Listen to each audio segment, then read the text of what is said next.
গত 2 দিন ধরে ঢাকায় প্রচণ্ড গরম ছিল, অস্বস্তিকর একটা গরম। আজকে স্বস্তির বৃষ্টি হলো, সকাল থেকেই ঠান্ডা ঠান্ডা একটা আবহাওয়া। আমাকে যে হেল্প করে আপা সে ছুটিতে, আর বাসায় রুটি বানানোও নাই, তাই আজকে আমি আমার প্রিয় নাস্তা বানিয়ে খাবো। এখানে লিকুইড দুধ আছে এবং একটা ডিম এবং একটু চিনি দিয়ে ভালো করে মিক্সড করে নিয়েছি মিক্সচারটা। আর চুলায় একটা প্যান বসিয়ে দিয়েছি এবং সেখানে একটু ঘি দিয়ে গরম করে নিয়েছি। গরম করে সেটাতে এই মিক্সচারের মধ্যে পাউরুটিগুলো ভালো করে তুলতুলে করে নরম করে ভিজিয়ে তারপরে এগুলো তাওয়ায় দিয়ে দিয়েছি।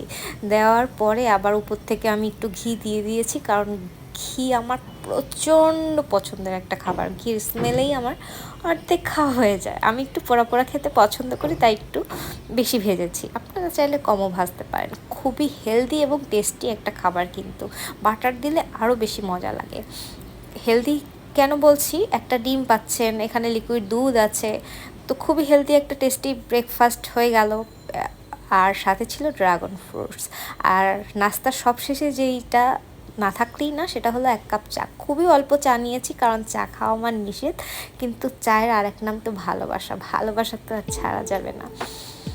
তো যাই হোক, ভিডিওটা ভালো লাগলে একটা লাইক করবেন, কমেন্ট করবেন। ভালো থাকবেন সবাই। আল্লাহ হাফেজ।